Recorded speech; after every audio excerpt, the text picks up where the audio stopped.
Knitting Daily has been sponsored in part by Lion Brand Yarn, our quality shows since 1878. LionBrand.com.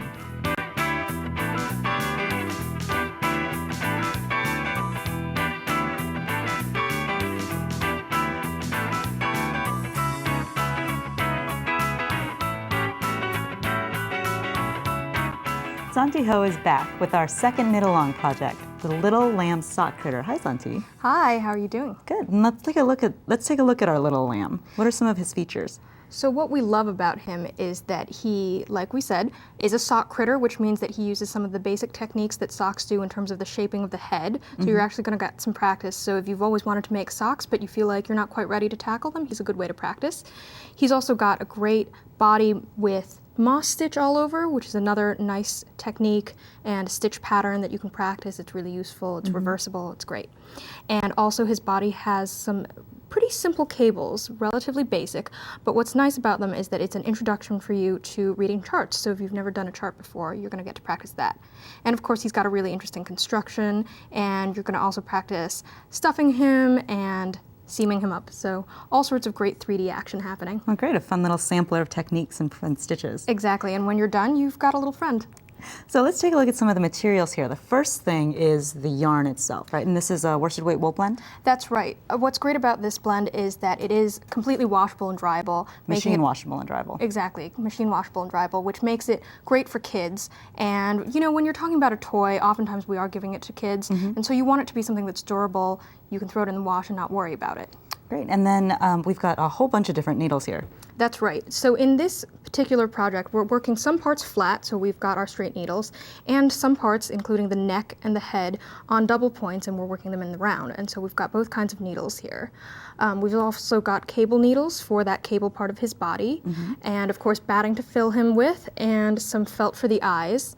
And I always like to have some split ring markers just in case you need to do some marking to help yourself keep track of exactly where you are in a pattern. So you're going to want to collect all of your materials before you start this. Absolutely. But if we take a look at our pattern, the very first thing that I see is the cable cast on. That's right. And so in this particular pattern, we're going to be using a cable cast on a little bit later in the body, but I find that if you've got a special cast on technique in the pattern, sometimes it's worthwhile to practice it right from the beginning.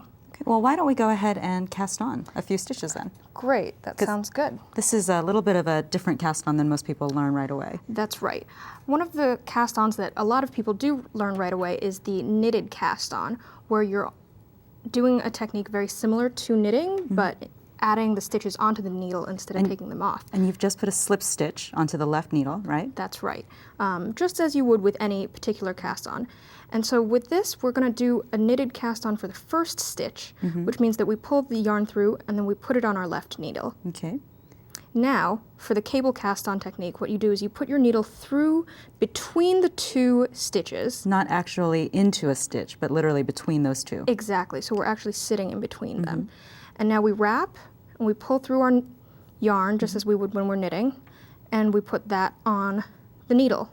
And now you're going to repeat that throughout, and you're going to keep going until you have the number that you need. So slow that down for us. Sure. Truly. So you go in between the two stitches. That's right. So I put my needle right between the stitches, in between the actual loops.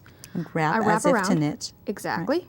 And then I pull that loop through, and then I put this loop onto my left needle. Okay. And so I actually have more stitches now on the left needle. I went from 3 to 4. Okay, great. And what are some of the advantages to this cast on? Why do you use it later in the pattern? One great thing about the cable cast on is that it's stretchy, and so it actually allows us to have a little bit more play, especially with something like a stuffed animal, where when we're adding those stitches later on, we want him to have a body that's kind of flexible and easy to work with. Oop, we got a little stuck there. And if you get a little bit split up, you can always just drop those stitches off the needle and go back. Exactly. I just again, took it off and then I went back in, did it all over again. Oh, great. That's not a problem at all. And then from here, we'll move on to moss stitch, right? That's right. And if we go back and look at our gauge swatch here, this is actually what moss stitch, correct? That's right. So, and that's just a simple knit purl pattern. Right. And so what's great about this is that you've got 2 knits and 2 purls kind of lined up in a checkerboard sort of fashion, and the way they stack makes it very flat, very neat, and it's a nice dense stitch. And again, it's reversible, so if you want to translate it to another pattern somewhere along the line, you can do that as well. And it's so great all over his body because he really looks kind of woolly. Exactly, and that's why we've added it to this pattern. Well, great. This is really fun. So next time we'll be going on into the body and starting our cable stitch? Is that right? Exactly. So what we want to do is once we're done with our 2 legs, we're actually going to show you how to join the body and go from there. Well, great. Thanks so much, Zontee. And that's our show. Next time, get ready to add that personal, handcrafted element to your next project. And remember, make time for yarn every day. Knitting Daily has been sponsored in part by Lion Brand Yarn, our quality shows since 1878. lionbrand.com